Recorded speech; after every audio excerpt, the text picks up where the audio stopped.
Благодарам. Почитувани граѓани, почитувани медиуми, обзнанувањето на Филип Темелковски за кандидат на СДСМ во кисела вода е уште една потврда дека СДСМ како партија ја има отпишана општината и поразот на СДСМ таму е неминовен. Тој од својата партија е кандидиран за да изгуби, а во октомври граѓаните на Кисела вода и Кисела вода ќе имаат нов градоначалник кој што ќе одговори на реалните потреби на граѓаните. Да разјасниме од самиот почеток, Филип Темелковски во Кисела вода е завршена приказна. Сега само го трча последниот круг од маратонот, а јасно е дека ќе биде поразен и тоа со огромна разлика. Неговиот мандат завршува во октомври. Кандидирањето на Темелковски за Кисела вода од страна на СДСМ е само доказ дека во СДСМ немаат никаква намера да горат нов кадар, туку го стават повторно Темелковски, за кој што знаеме дека не направи ништо и кој што нема никаква доверба кај граѓаните, за кој што и птиците низ расадник знаат дека ќе ги изгуби изборите и тоа со огромна разлика. Човек кој што е пример за неработник и човек кој што минувал криминогено работење во општината, не може и не смее да се надева на нов мандат. Може да се надева единствено на правна помош доколку се докаже дека работел криминогено. Не е коректно да се потценува интелигенцијата на граѓаните на Кисела вода.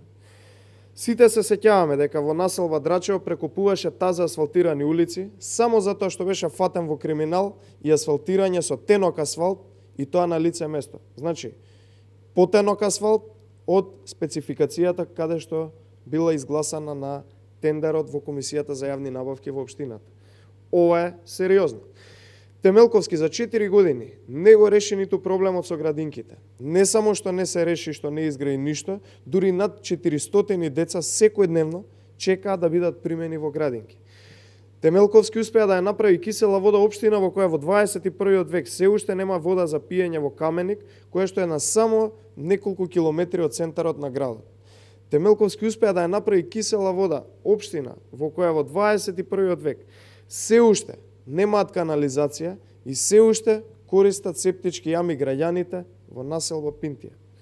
Темелковски за 3 години не успеа ниту еден денар да вложи и не успеа да направи ниту еден единствен проект за млади. Нема ниту една инвестиција и Кисела вода е слепот срево и за инвестиции, но и општина без поликлиника и запуштени игралишта. Темелковски не успеа за 4 години ниту еднаш, внимавајте, ниту еднаш да го исчисти Усијански канал, кој е извор на зарази секојдневно за илјадници граѓани. И многу други работи не успеа, односно не сакаше да ги направи, затоа што најверојатно паметот повеќе му беше во маркиците за градба кои што ги издаваше општината, наместо во реалните потреби на граѓаните, но за тоа ќе му пресудат самите граѓани. Почитувани граѓани, во овие моменти на граѓаните на Кисела вода им е јасно дека СДСМ си поигрува со нивната интелигенција и јасно им е дека Темелковски не е повеќе опција за градоначалник на Кисела вода. За крај, да заклучиме, јасно е дека Кисела вода ќе има нов градоначалник во октомври, кој ќе одговори на потребите на граѓаните и проблемите, и јасно е дека за СДСМ Кисела вода е отпишана како општина за изборите. Залудно ги манипулираат нивните членови, кога и тие самите веќе им откажуваат послушност од кога видоа кој им е кандидат.